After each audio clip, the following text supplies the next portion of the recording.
Good evening, ladies and gentlemen. Good evening. Put a 1 in the chat, ladies and gentlemen, because tonight, the chickens have come home to roost. Oh my goodness. My goodness. Put a 1 in the chat, ladies and gentlemen. Let me just let that sink in for a second. Let me let that sink in for a second, ladies and gentlemen. I want you to understand something. I want you to understand something. No bad deeds go unnoticed. Yes. The footnote to Maurene Comey's resume should read like this.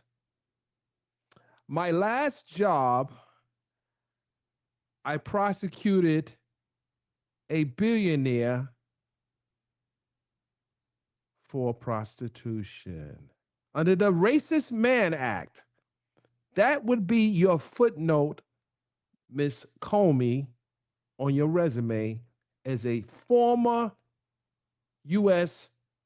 prosecutor in the Southern District of New York. That is your footnote. We're not going to make light of it. We are not making light of the disgraceful display of lawyering in the Diddy trial. I know people want to run with the headline about Jeffrey Epstein. No.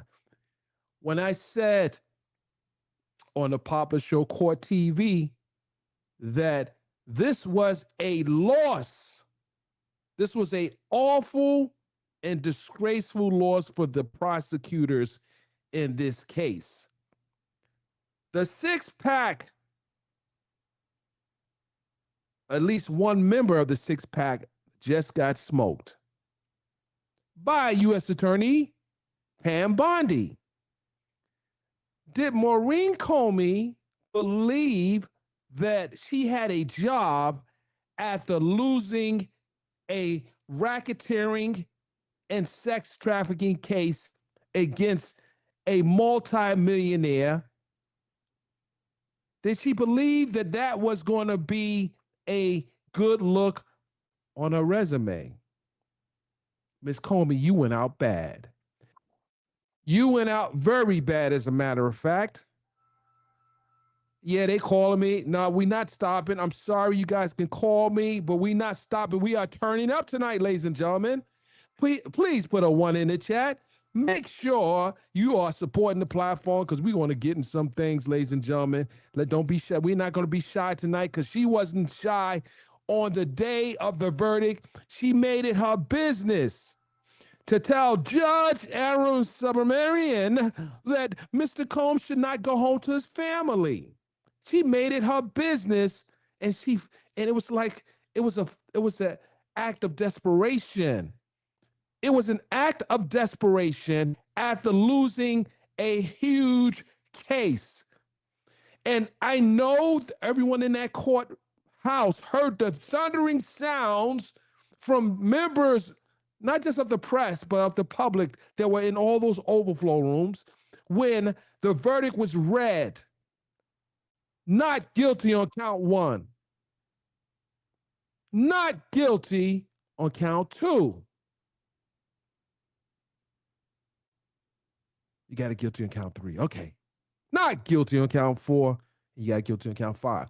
But this is for the Mann Act. There were only, and let me make sure I have my numbers right, 3 black men in American history that's been convicted on the Mann Act. Just think about that. That's your footnote, that you convicted another black man on a racist Mann Act. Think about that for a second, Miss Comey. When you're looking at ZipRecruiter, I don't know what you're gonna look at. I don't know what you're gonna be looking at. It was it Indeed. I don't know what you're looking at. But you are fired. And I usually don't take joy in people getting fired, but the display of your lawyering was disgusting. It was disgusting. You were screaming at your own witness. You were screaming at the jurors. It was like I had to leave the room. You were talking too loud. You were screaming. You were looking desperate. They didn't want to tell you that, but I'm telling you, you were looking desperate. You were sweating bullets when your witness got tore up on the witness stand. Tore up. Shout out to Teeny Garagos. Your witness got tore up from the floor up. And then the great attorney, Mark Igniflio, he came back with the closing argument that sealed your career. He came back and sealed your career with his closing argument. Not only did he get a win for Mr. Combs, but he sealed your career. I was watching too. I was looking over there when he was talking and moving, he wasn't even shouting. He was talking. It was almost like he had the court reporter said, Mr. Neal, can you just talk up a little louder? Because he wasn't shouting. He was a matter of fact. He was a matter of fact. I'm telling you, ladies and gentlemen, he was a matter of fact. In his delivery of the closing argument. Miss Slavic, she was okay. She was kind of robotic in her delivery, but she was okay. But it was you that unraveled what she did. Not that she did too much, but it was you that unraveled what she did. They were looking at you like, lady, what are you doing here? What are you doing here? We had this thing. You didn't really have it in the bag. You thought you had it in the bag. But when, but when Mr. Igniflio got on there and said what he said to the jurors, you had the audacity to say Mr. Combs didn't deserve to be on the Forbes list. Lady, you will never get on the Forbes list. You'll never get on the Forbes list. How dare you say this man who's built empires didn't deserve to be on the Forbes list? How dare you say such a thing about this man? How dare you? How dare you? Let me get on camera in here. Yeah, listen. Let me get on camera because I just need. Listen, I don't want to even look at your face right now. I don't want to look at your face right now. I don't want to look at your face right now, lady. I don't want to look at your face. I need to get you off of this. Yeah, man. Hey, good evening. Good evening. I'm fired up tonight, ladies and gentlemen. I'm fired up. I got the text message. I'm like, wait a minute. Let me read this. Let me read this correctly here. Let me read this correctly here. Looking at the text message. I said, okay.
All right, guys, I'm back. I am back.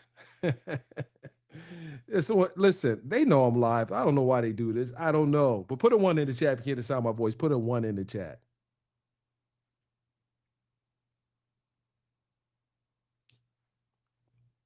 Not all at one time. Just put a one in the chat. I want to make sure my sound is good. I want to. Okay, good, good, good. Okay, where was I at? So I get the text message, and basically, I'm being told that she got her walking papers today. No, I think she got her walking papers yesterday.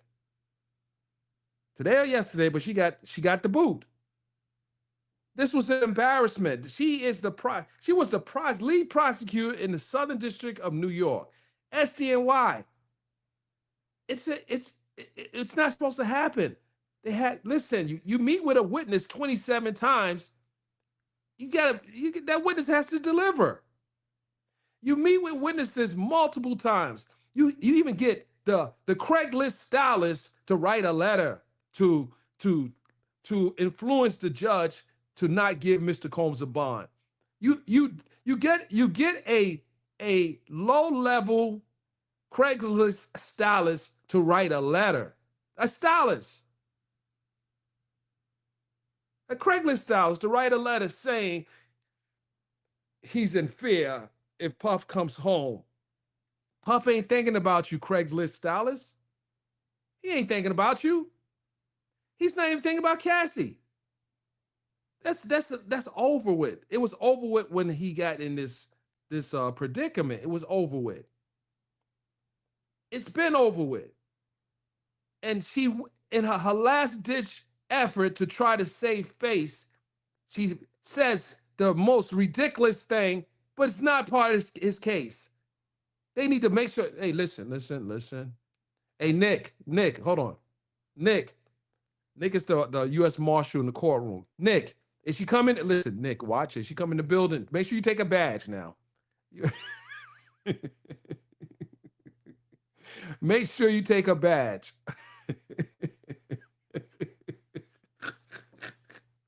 Nick was on. Listen, let me tell you something. Let me talk about the marshals in the courtroom. So they got Steve. I like Steve. I like Sam. Sam was the black guy in the courtroom. Big muscular black guy, tall by 6'9". He was tall. I don't know. You had Nick, who stood in the middle of the floor. Nick was the. I would just say he kept order in the courtroom. He made sure people weren't doing talking and chewing candy, and he felt like he felt like a hall monitor. And then you had Steve. Steve was a cool guy, but make sure you'll see her on site. If she's in the building, if she ain't coming to pick up a paycheck. No. First of all, I don't think her office is not even there. As a matter of fact, she's at 26 Federal Plaza. Hey, listen. Just make sure she. Now listen, make sure you check her bag, because I'm sure she's walking out with some things. So I don't know. They like to take some files, some blackmail files with them. No. No, you was doing too much. Listen, lady, you were doing too much. You was scratching and scrambling. Wait a minute. We oppose any bond from Mr. Combs. The man that did 10 months arraigned for a prostitution conviction, and you want to get the max. Now you got the max. You got the max. You got fired. You should wait. To be honest, you should have left when your boy Damian Williams left. You didn't listen. You should have said, "I'm out of here too." But you wanted to be the one say, I can save the day, like Mighty Mouse. I could come in and save the day, but you couldn't save anything. You couldn't save your job. You couldn't save a case that shouldn't happen, and you couldn't save your job. And in the end, this is your footnote. You prosecuted a black man. You overcharged the black man. Well, you were part of the overcharging, because you was a part of you were part of all the drafting of the paperwork. You were part of interviewing the witnesses.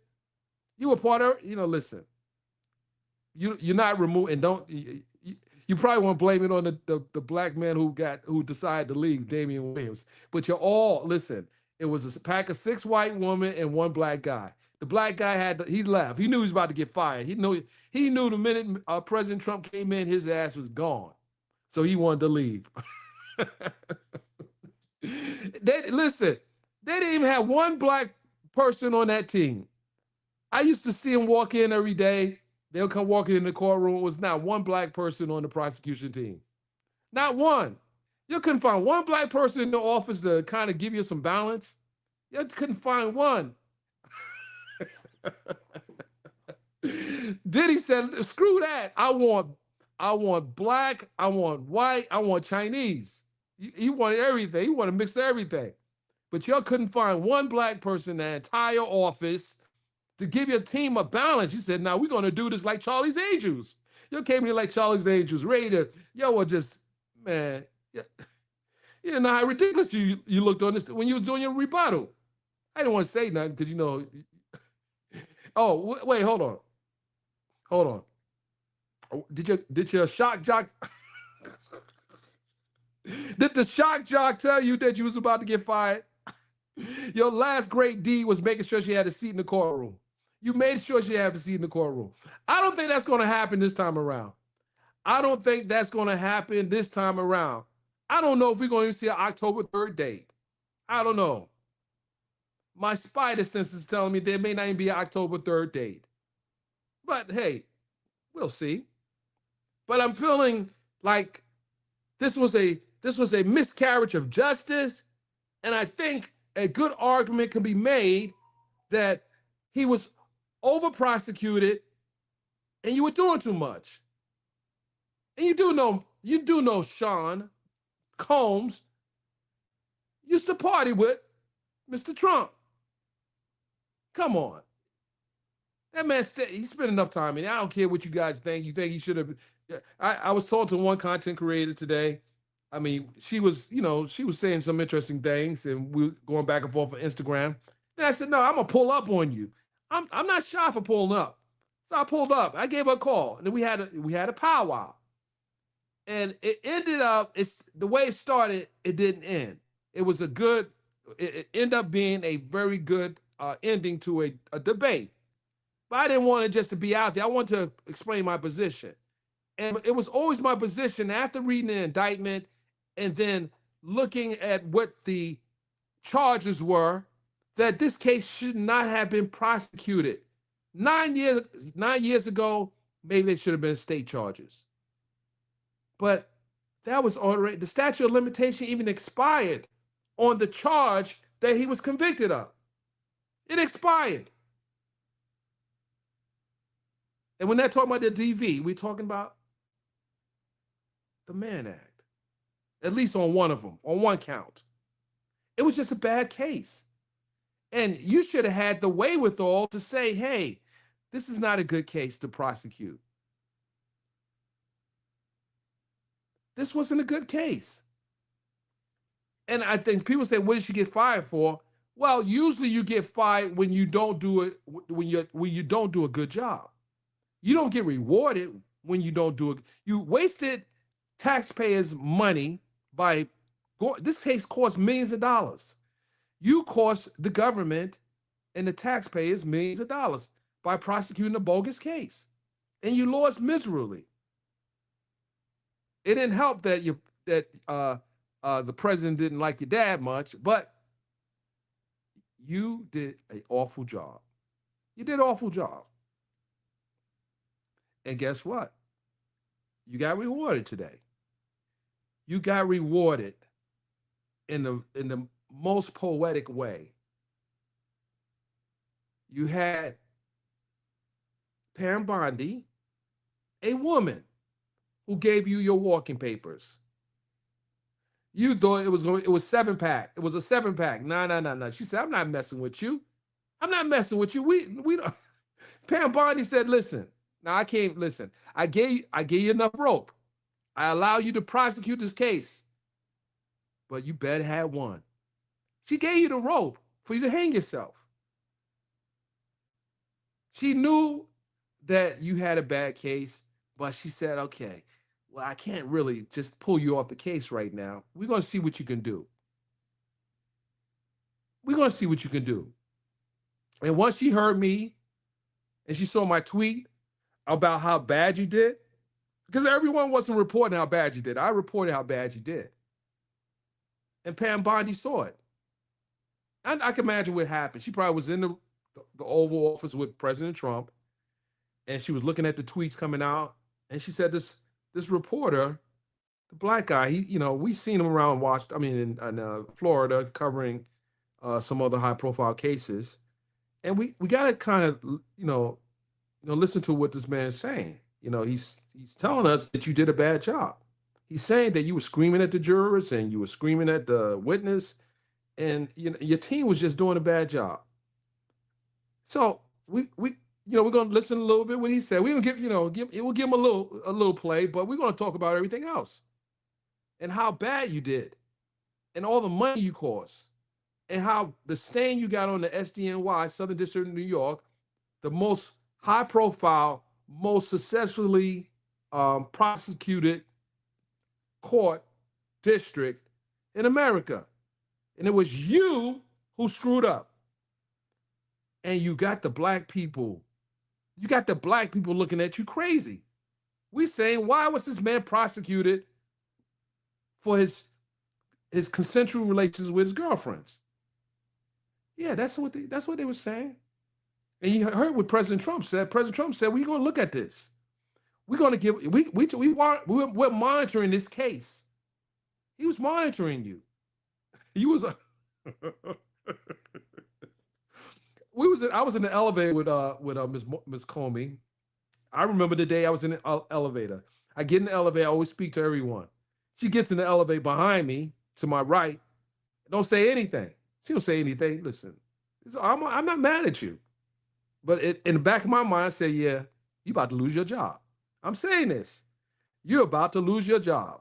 But I'm coming here, and I'm going to sit in the courtroom, and I'm going to listen.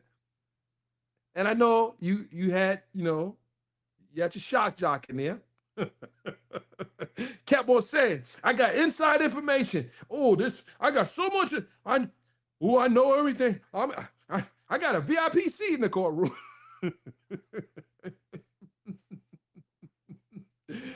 Listen, I also saw how she got out the courtroom and left for a couple of hours, left for everything there, her bag, her pen, the paper. She just disappeared. I'm like, what? Like, this is some good testimony. Why are you not in the courtroom?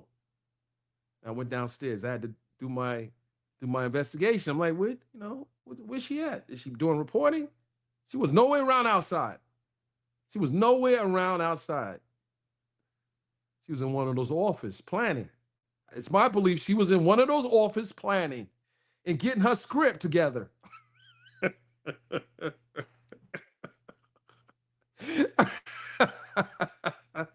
You think listen, and we ain't gonna get on ABC yet. I'm gonna leave ABC out for a minute, but you guys were doing too much. You were working all angles, but you just couldn't work the jurors. You tried to you got the black guy out. Well, he's not fully black, but you got him out. You said, yeah, we'll get rid of him, because the shock jock said, yeah, he was doing too much. The shock jock was reporting on the jurors and saying things about the jurors, and you guys acted on it. And you came up with some bogus story why you wanted to get rid of it. And you sold it to the rookie judge, the judge that was appointed by the Biden administration. Oh, I'm on it today. You got the judge. He's the darkest one in the courtroom. Listen, I can say I'm a dark guy, but he's darker than me. He was the darkest one in the courtroom.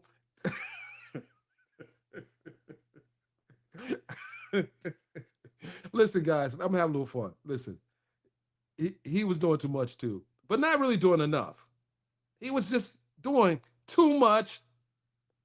And sir, you wanted the lawyers to provide you the law for everything that they were arguing about. And the way you came in and you gave a decision on on his bond, it was disappointing. It was disappointing. I'm still trying to figure out why you asked Mr. Combs, does he want to go back to MDC? What was that about? You playing with the man? Like, what was that about? That was so odd. It was weird. It was like, why would you ask this man that? His kids are sitting in the courtroom, 7 of his kids in the courtroom, and you asking this man such a ridiculous question. Of course he doesn't want to go back to the MDC. Why are you playing with this man? Why are you playing with this man about does he want to go back to the MDC? Of course he doesn't want to go back. So what was that all about? So you need some explaining. And what happened to you ruling on that Rule 29? You didn't even rule on that. You didn't even rule on the people who was violating your own order. They were saying the girl's name or the witness's name.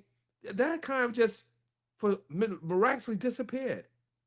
But you got a report, and it was conversation about that. You were targeting, y'all went to target Sean G, the content creator, and it wasn't even him until afterwards.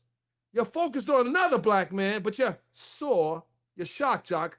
You knew your shock jock was saying it because, from what I'm told, there were letters sent in there. But you ignored that.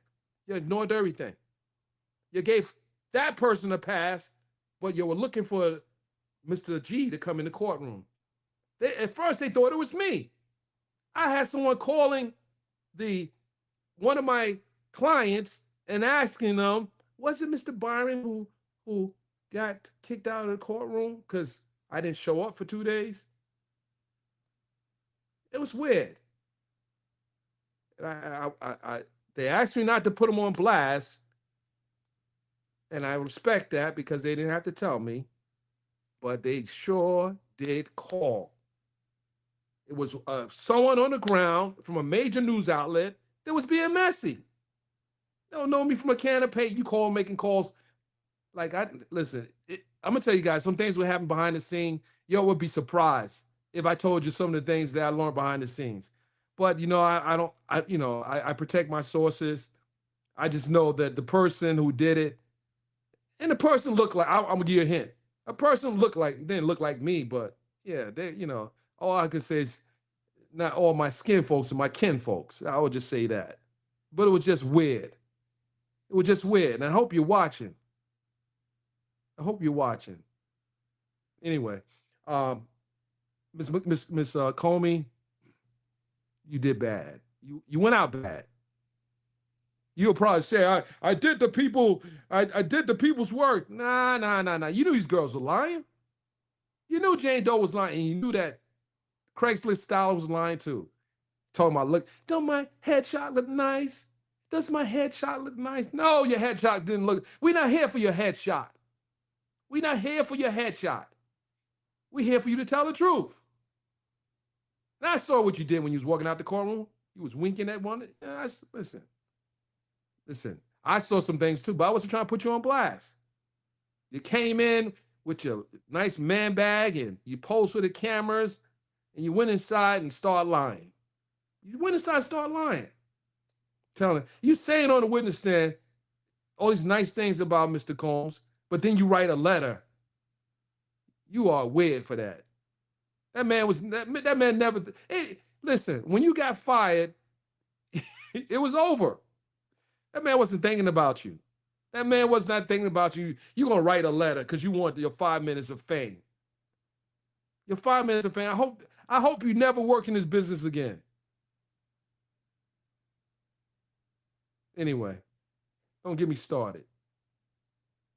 It was like some of you was just doing too much.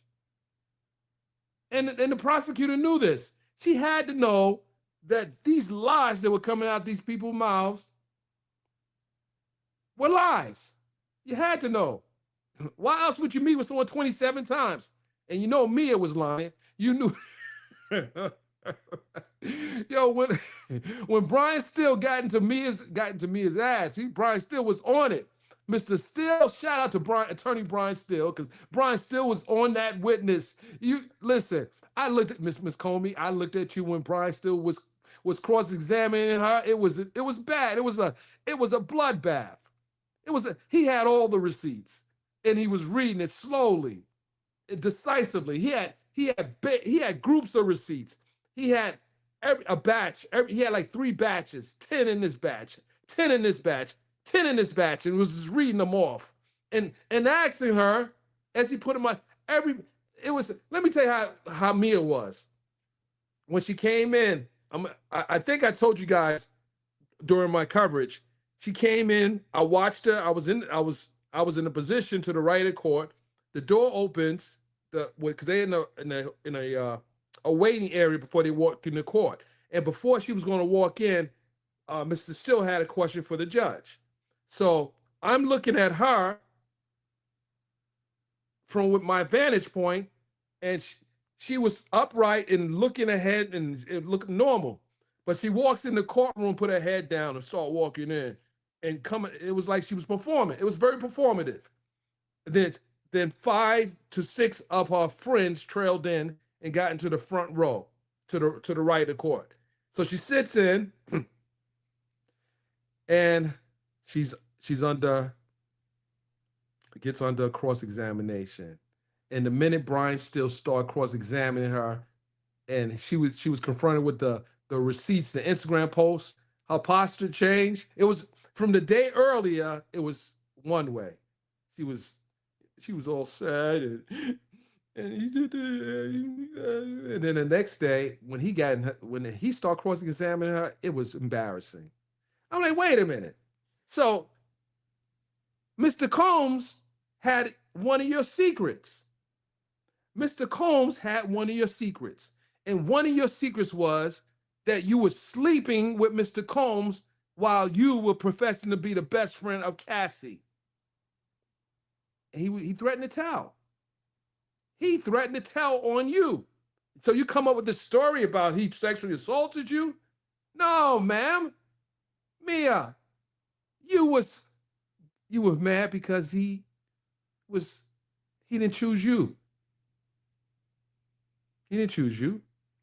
You made a big fat binder for him after all this supposed happened to you. It was a binder of all the beautiful things that he's done in his career, and you gave it to him because you loved him. You loved him. You had the attorney in the courtroom saying, no, well, you had your attorney sitting there, but when you was asked, are you planning on suing? Are you planning on suing at any point? Oh, you were planning on suing, I believe, if he would have got convicted. Why else would you need 2 attorneys in the courtroom? You had more than 1 attorney. You had 2 attorneys. Because I saw, it was things I saw the next day. I said, okay, so you, yeah, we know what the plan was, because you had a plan already. You had a plan. The plan just blew up. The plan blew up. Everyone who was sitting around waiting for the top count convictions, they had a plan. They had a plan. They were ready to drop these lawsuits and claim all kinds of things. I saw the play. The play was right there, and Mr. Brian Still was able to pull out the reasonings for the behavior. It was so obvious. Everyone was looking to cash in on Puff's plight. Everyone was looking to cash in. Everyone wanted to get some of that Cassie money. You wanted to get some of that Cassie money. You wanted to cash in because, you said, oh, Puff must be sweet. He's paying for, he's tricking his money with the escorts. And you thought he was sweet like that. You thought he was going to come and clean up. But it didn't work out that way. It didn't work out that way. What happened was, he said, nah, we're not paying nobody. We hiring the right attorneys, and we fighting this to the very end. And that's what he did. So if you think that he's not going to fight a civil suit, you're out of your mind. You're out of your mind. His civil attorneys are waiting in line to go after the bottom feeders. There are a bunch of bottom feeders out there, a bunch of them. And he's waiting to go after the bottom feeders. You think this man built an empire for being stupid? It was interesting, Ms. Comey never talked about all the successes of his businesses. You want the American people to believe this 7 times Forbes list inductee was using freak-offs to fund his business. It didn't make any, the logic wasn't there. He was doing freak-offs. He needed baby oil and Astroglide to run his companies. That was so idiotic of you to even present that to the American people. It was idiotic. You want people to believe that this man who's ran successful businesses for many years, it was all about a freak off. They laughed you out that office. You got laughed out. And I'm sure your parting gift was the 1,000 bottles of baby oil. That's what you got. You didn't get a letter of recommendation. You got baby oil.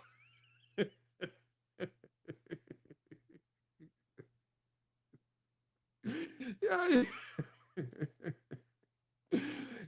Listen, when you get my age and you're sitting in your rocking, well, you won't be my age, you won't be in a rocking chair, but when you're sitting home and you're looking at all the things you did, Ghislaine Maxwell, she might even listen, ladies and gentlemen, she might even get released. She might even walk herself. Ghislaine Maxwell might even walk herself. I don't think she's going to do the whole time. I doubt very seriously she's going to do the whole time. I doubt very seriously. And I'm almost I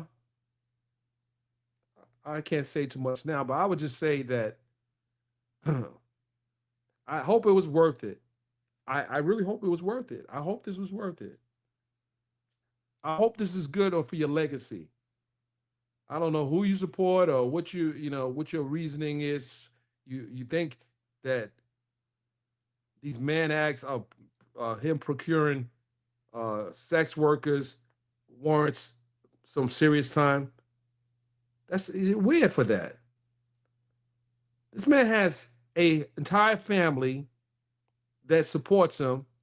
You opposed a $1 million bond. Meanwhile, the Abercrombie and Fitch guys are home, and they were literally, allegedly, drugging straight men and sex trafficking them, but they got a bond. They out on a $5 million bond. And Mr. Combs offered $50 million in the beginning because he had $50 million. Why did Cassie get $20 million from Mr. Combs? Because he had $20 million. He had $20 million. Why did he offer $50 million? Because he had it. But no, this very successful Forbes list inductee that he's known around the world, but he was a flight risk? BS. This is a travesty. He offered $50 million, but he's a flight risk? Somebody has a plane. Because he has a plane, because he's an executive, that he doesn't fly commercial. He flies private. He earned the right to fly a private plane. But you want to use his wealth as a weapon rather than a tool that he has to be able to pay for the things that he has to pay for. But you weaponize his plane, his money, and his lifestyle. You weaponize all that for a win. That's what you did. That's what you did.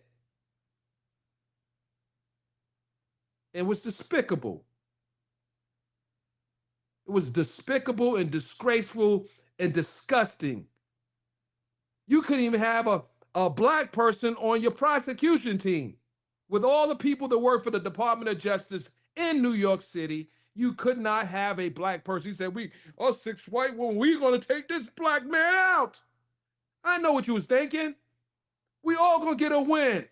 We can go back and tell our grandkids we took a black man down with the Mann Act. That's what you wanted to do. You wanted to take the black man down. That's what you wanted to do. Yes, Some of you scared to say what it really is. But if you lived in this country as long as I lived in this country my whole life, I've seen some things. I've seen the racism in America. I've seen it coming from the Department of Justice more than one time.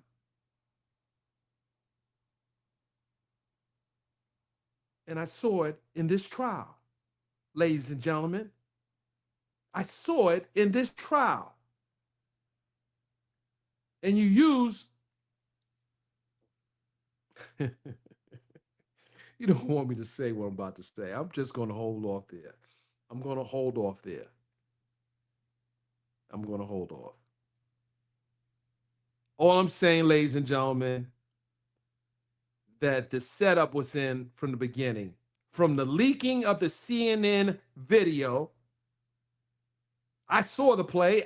And if you can go by, listen, this is memorialized in video.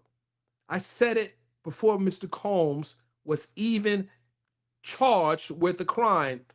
I knew the leaking of that video was intentional, and it's my belief it came from the government. I stand on that. I stand on that until someone proves me otherwise, because that was the tool that you needed to make Mr. Combs look like the boogeyman. This man was a junkie. He was high on drugs. Did you forget that? This man was high off of drugs. Your own witnesses testified to this. But you painted Mr. Combs as the boogeyman. That shouldn't be on the Forbes list. Think about that. The man who owns planes and cars and homes from the East Coast to the West Coast. But he's a dangerous person. No, he's a person who had problems. He's a person who had problems. He lost several people in his life. Andre Harrell, Heavy D, Kim Porter. There are many people that he lost in his life that were part of his growth. They were just dying. They were leaving. I was at Kim's funeral. I was there. And those who know, I was there. Shout out to Quincy. Shout out to Quincy Combs, who showed up every day for his dad. He showed up every day. Every day that he was supposed to be there, he was there. His daughter stood by him through the whole trial. And you, Miss Comey, you didn't hold back. You were showing jurors pornography. You tried the same thing that was used in the R. Kelly case. They showed the jurors pornography. We had to get to these jurors. We had to let them see everything. To see, oh, this is a lifestyle that you might not be familiar with, but we want you to see it. We want to see some of the deviant behavior. But they weren't swayed by the deviant behavior because they heard what the witnesses say. This was a lifestyle. They heard the witnesses say that they were doing it even behind Mr. Combs' back. It was a lifestyle. It was a lifestyle, and these jurors weren't buying it. And they probably didn't like you screaming at them either. You were screaming at the jurors. You were screaming at your own witness. It would be days I would leave the courtroom after listening to testimony. I'm just shaking my head. I'm like, this shouldn't be happening. We're in America. We're in America. And then they get the judge who's been on the bench, a district judge for 2 years, and give him this RICO case. And they used a seasoned prosecutor on this case. And the judge was eating out her hands, in my opinion. Was eating out her hands. he had some compassion for a brief moment when he said, Mr. Combs, you don't want to go back to the MDC, do you? But what was that all about? That was the weirdest thing I've heard a judge say in a situation. Hell no, he don't want to go back to the MDC. Of course he didn't want to go back to the MDC. Y'all were trying to punk him. You were trying to punk Mr. Combs. That's what you was trying to do. It looked like you was trying to punk him at that point. Of course he doesn't want to go back to the MDC. And it made no sense. I'm still trying to think today, what was that all about? What was the reason behind you saying that weird stuff? Do you want to go back to? Of course he does. He want to go home. He wants to go home. But you said you don't want to go back to. No, he does. His kid's in the courtroom. His mother's in the courtroom. And you're going to ask him some. Let him calm down. I'm going to be nice. I'm going to calm down. I'll be nice. It was just not the right thing to ask the man. It was just not the right thing to ask the man.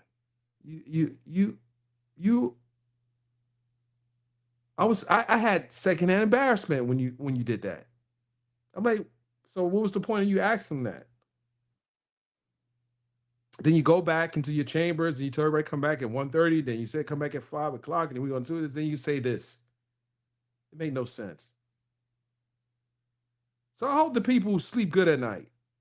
I hope the people sleep good at night. And I hope you young reporters that are in New York City take the time and cover some of this judge's cases, whatever case he had, civil, criminal, whatever. Cover the cases and do analysis on how this guy's ruling. Don't just stop at the Diddy trial. Go into this guy's courtroom and audit his cases. Sit in there and watch the cases. Look at his docket and look at the cases that he is presiding over and monitor them and see if it's just study what he's doing. Don't just take this case and form an opinion. Watch how this guy rules in his courtroom. Just watch him. Sometimes it's good to do that. Sometimes you got to audit some of these judges. Because ultimately it's the people's court. It's the people's court. It's the people's court. And in the end, it's the people that will hold the people in these positions accountable. Accountable. This is why I say I don't believe in lifetime appointments for any judge. I don't believe there should be lifetime appointments for any judge. 8 years, maybe 10 years, but not lifetime, because when you have lifetime appointments for judges run afoul. Judges run afoul. I've seen it happen. But when they know that at some point their position is up for election or appointment, I don't think no judge should have a lifetime appointment. You got it, the Supreme Court justices. We'll say the Supreme Court justices for right now. But as far as district judges, I don't think so. I don't think so. I think that these judges should all be concerned about their positions and doing the right thing. And let the people, not an individual, but the people, elect these judges. I don't think that they should have, lifetime appointments. I think that it's not good for the country, because the checks and balances, while there is the circuit court and there's the Supreme Court, but I think we should have even more checks and balances. I don't think that it should just be the circuit and the Supreme Court, because anyone that knows about appeals, and a lot of cases don't make it to the Supreme Court. They don't. They don't make it to the Supreme Court. And they make it to the circuit court, but again, there's levels to that. And now some people say, no, well, it's the way we've been doing it. Some things need to change. We need cameras in courtrooms as well. It is my belief that we need cameras in federal courtrooms, so the American people can see where their tax dollars are going. Why in 2025 we couldn't have cameras in the courtroom? We don't need sketch artists. We need photographers and we need videographers. We need cameras in the courtroom. We need that. And that should be something on the list of things to do for the years to come. Very soon. Need cameras in the courtroom. I get in some cases, because of the nature of some of the evidence, and I don't know. Like you have, it's reasons why certain things can't be recorded. But I think for the most part, even in the Diddy case, there was a lot of stuff that could be recorded. And the other part is it's educational for those who are in school, law school, or whatever. Because if you listen to some of the lawyers in their arguments and their presentation of the case, you would be inspired to be a part of the process. And I think that not having cameras in the courtroom does the American people a disservice. But it also holds judges accountable.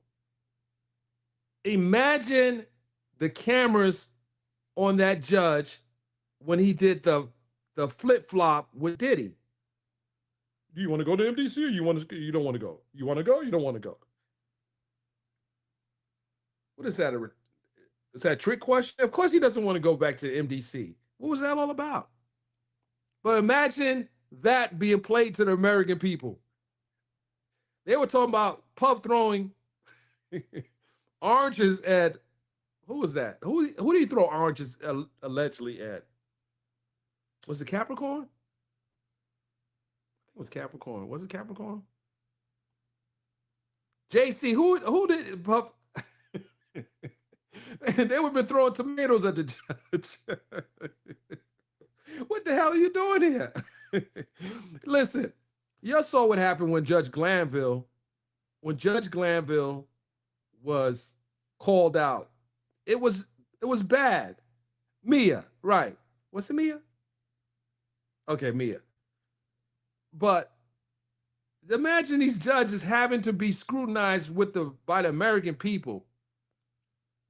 You saw how bad it was when Johnny Depp and Amber Heard was under the cameras were in the courtroom in Virginia. Everyone was locked in. People learned so much. You didn't have to hide anything. You didn't have to hide because everything was on camera. People saw it. If you would have saw how Maurene Comey was shouting in that courtroom, you would have called her Adrian Love's cousin.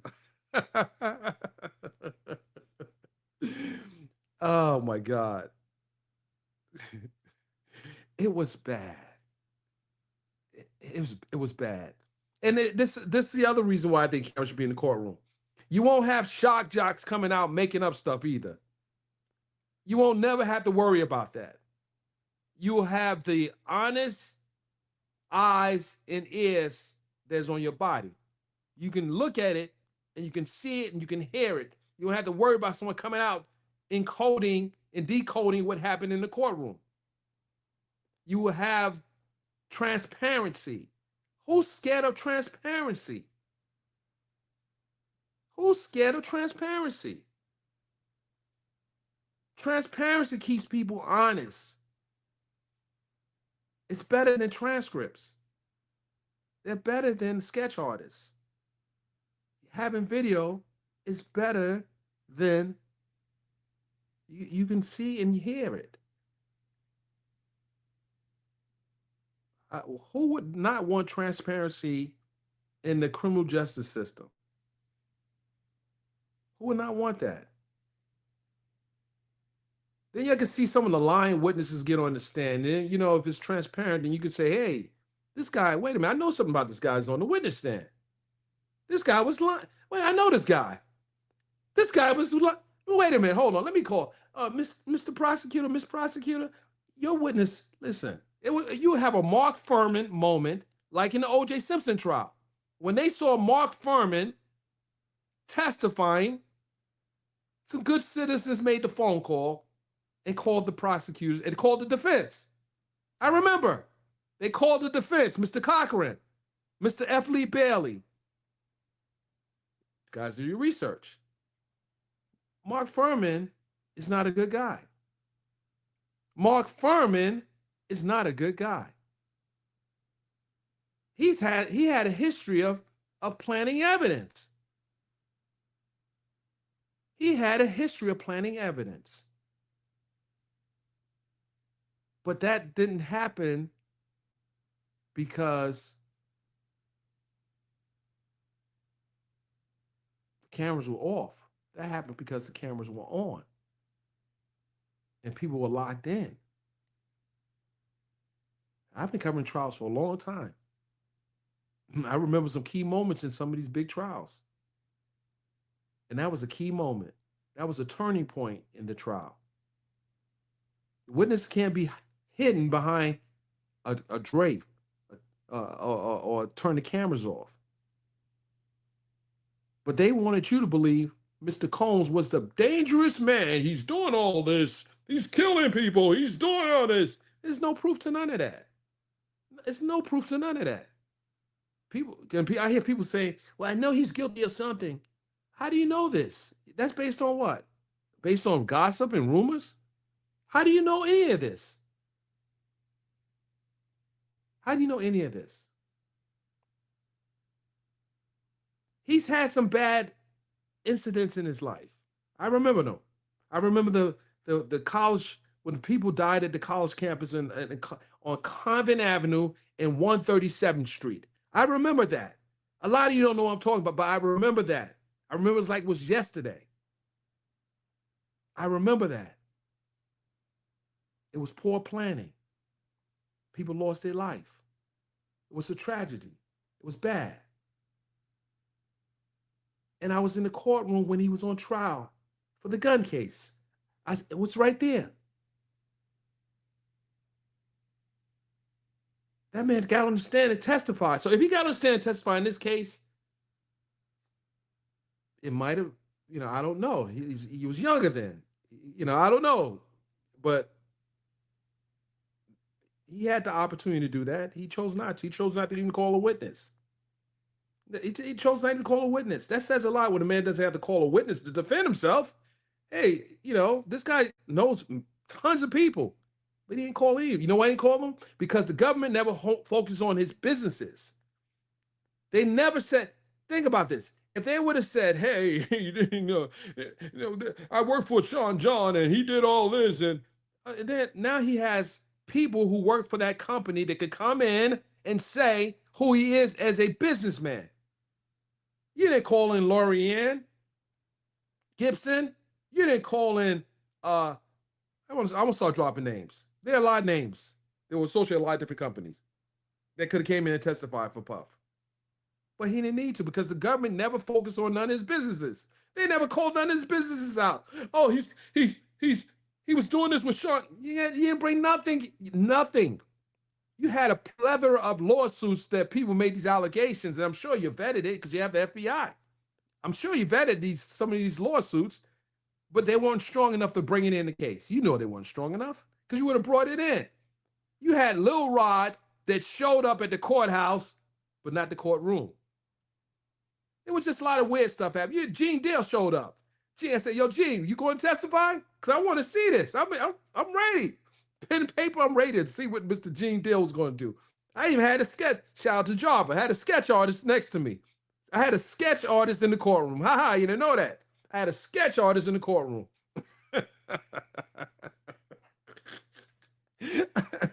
She was ready. Anyone I wanted to sketch, she was ready to sketch him. I wasn't relying on the other sketch artists. I had my own sketch artist. You didn't know that. Breaking news. I wanted to see Gene Deal get up like he gets up on that platform and start talking. I wanted to see Gene Deal come in. I wanted to see Jaguar Wright. I want to see. Listen, I want to see a bunch of people was running their lips on the internet. Just come on in. The door is open. Pull up a chair. But the government didn't call them because you know what? They knew that they weren't telling the truth, or they had nothing to offer in this case. They had nothing to offer in this case. They had nothing. It got down to 2 witnesses. We had 3 witnesses. We had 4 witnesses. We have 4 victims. Well, we really don't have 4. We don't really have 3. We had 2 in a possible. What is the game of spades? You had nothing. You had nothing. You had a pregnant woman who just cashed out on $30 million, and you had another girlfriend who was getting her rent paid and still getting her rent paid. Well, I don't know if that's still happening, but you know what I'm talking about. Right. And right, hold on. And you bring Brendan Paul in. And he flipped on you like a stack of pancakes in an IHOP commercial. He flipped on you. the quote unquote, he wasn't a drug mule. He was carrying his own stuff, and Puff didn't even know he was carrying it. But you made a big thing about Brendan Paul about to get on the stand and tell it all. He was carrying the Louis, the Gucci bag, the Prada. But he had the stuff he said, Puff didn't even know he had in his pocket. That man. Maurene, now you knew Brendan Paul was supposed to close your case up. You knew he. None of your fact witnesses, the jurors that wasn't even buying. You had your fact. None of your witnesses, they would listen. Oh, one of the witnesses, well, maybe 1 or 2, and they bought it, But a lot of them, you were doing too much. But as you clean out your desk, you might, I bet you probably got one of those bottles of Astroglide and the baby oil souvenirs. I know you probably do, because they all, law enforcement, they always take a souvenir. Let's get a souvenir what other souvenirs well, I don't know. You took a lot of stuff out of his house. In that raid, there was a lot of stuff took out of his house. I'm hoping the attorneys make sure everything was vouchered, inventoried, make sure none of his watches are disappearing or his jewelry, because you saw what happened in the YSL case. Their stuff started getting missing. Yeah, a Richard Mille watch got missing. And Puff got a lot more money than Young Thug and a lot more assets. Just hope things didn't get missing, because that's another story. Because now they might have to have the feds come back and they don't get another search warrant.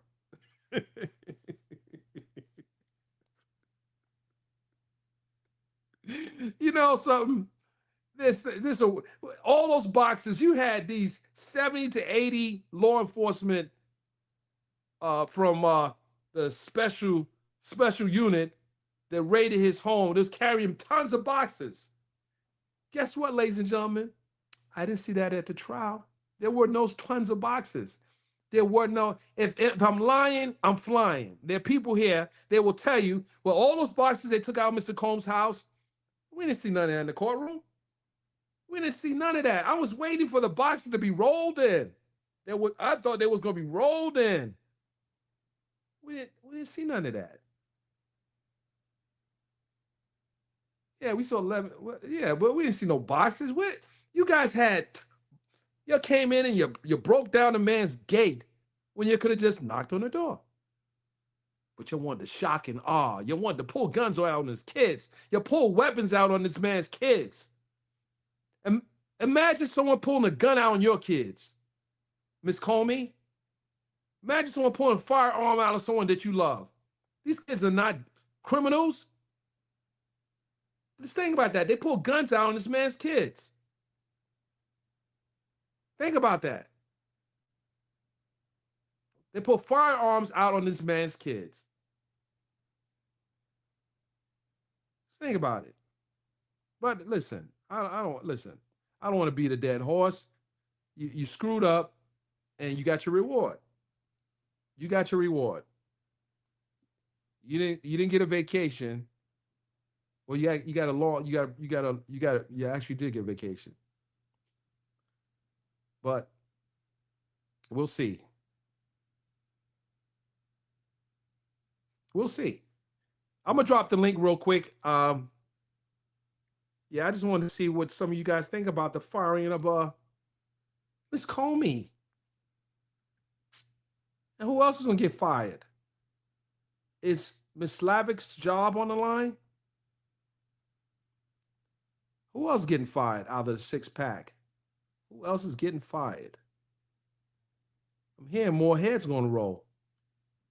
I'm hearing more heads gonna roll. Let me post this here real quick here. Come on, JC. Come on up here, JC. Come on up here. Let me post that link there.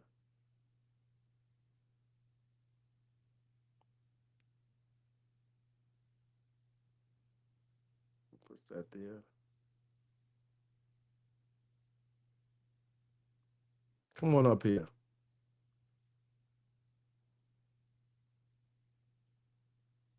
Let's talk about this. Let's talk. I'm inviting some people to want to come up and talk about this ridiculous case and why you guys think that this was a good thing for the government. Yeah, we're gonna have it. We got the link up here. Let's see. I'll probably miss some comments here. Hold on.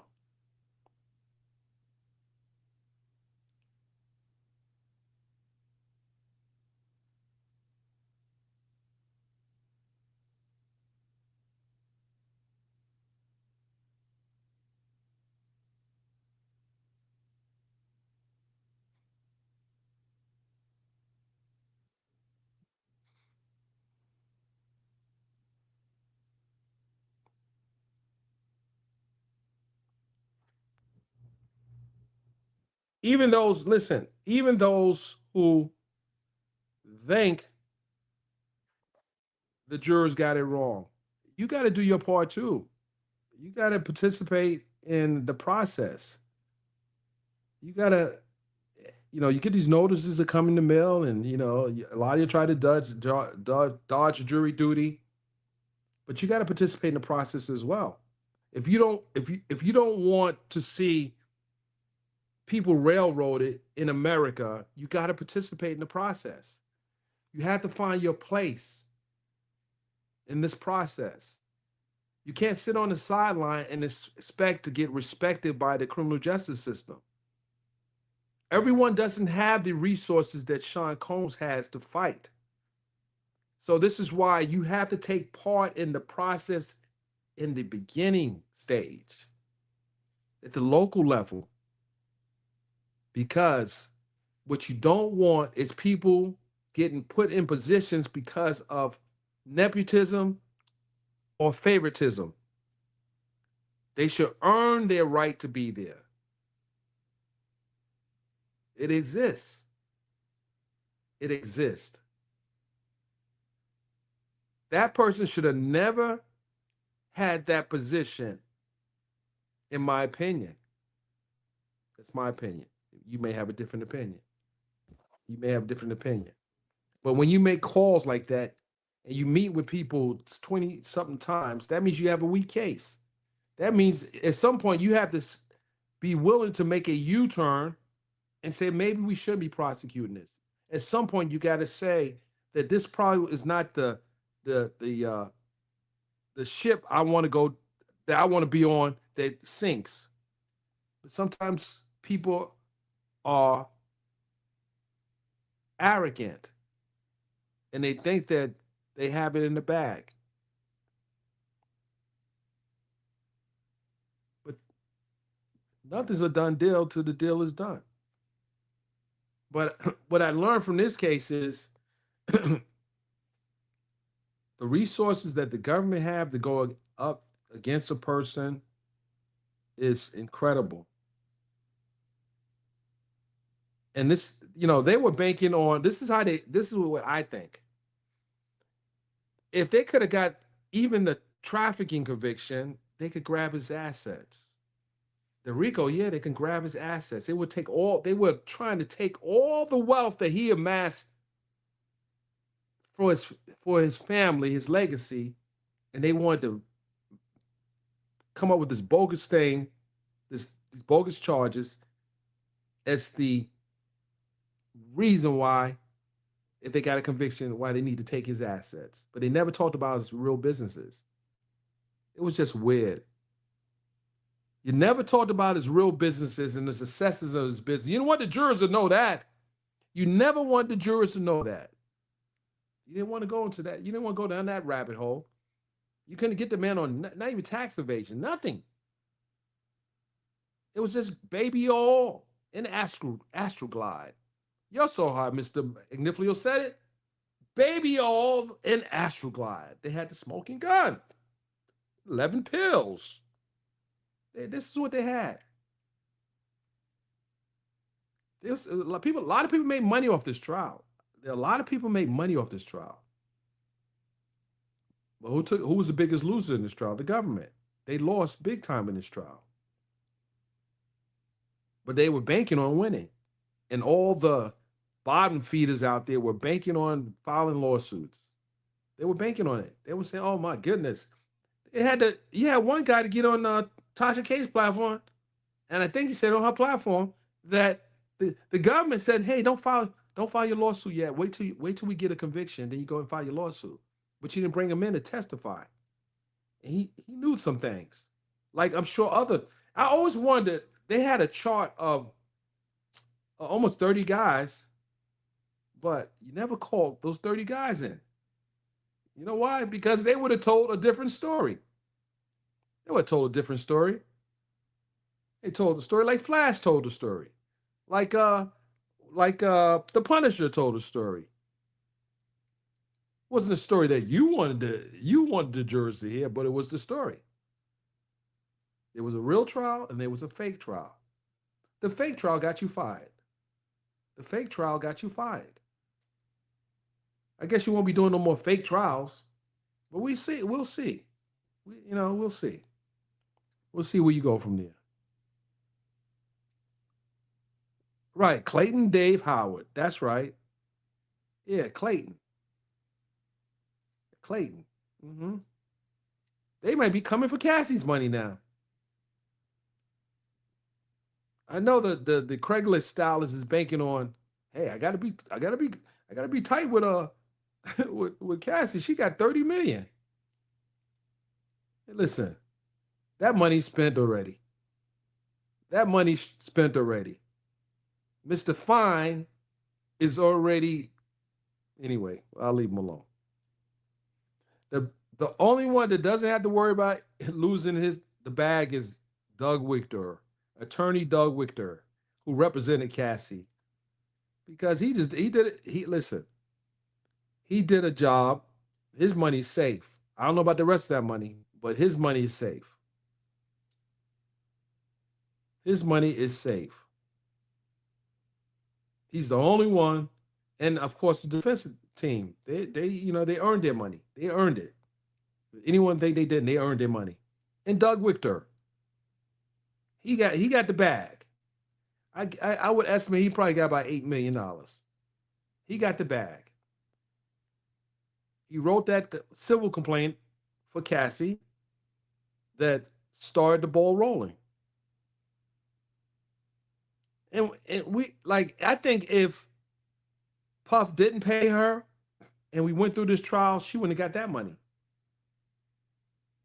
And it went straight to the prosecutors might not even file the case.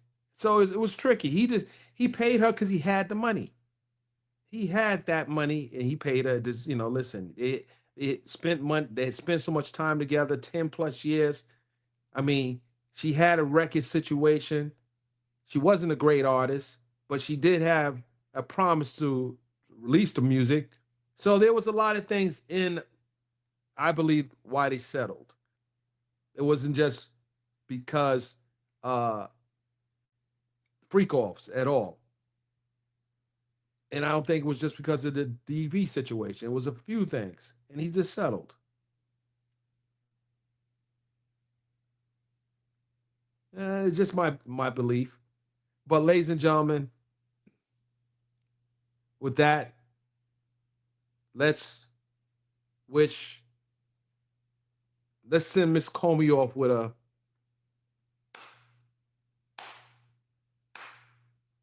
see ya, hate to be ya. How about that? We good on you, ma'am. We are good on you. You don't wasted our taxpayers' money. We are good on you.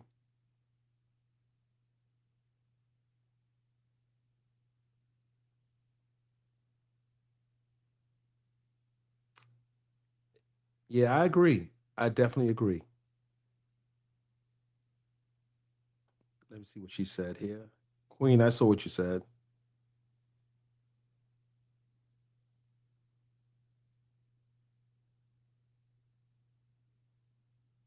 Oh, we know what it was. It's listen, we know it was. Seeing it will never tell you how you got the video. But I'm not listen, I'm in the video business. I know how these things get leaked. Come on. I know how these things get leaked. But there will be books written about this. There will be stories told. There will be documentaries made. There will be movies made. And Maurene Comey, you are now in the Marsha Clark Hall of I don't listen. You know who Marsha Clark is, and I don't have to say too much with that. But ladies and gentlemen, thank you for joining. We've been on here for about an hour. I wanted to just give you my 2 cents. Uh, See you guys on my next live. I appreciate you coming in. It was wonderful, and I just had to get that off my chest. That's it. Make sure you listen. Make sure you're subscribing to the YouTube channel. Turn your notifications on, and make sure you are following at Mr. Dennis Byron on both Twitter and YouTube and at Hip Hop Inquirer. With that, I'll see you guys on the next live. Peace.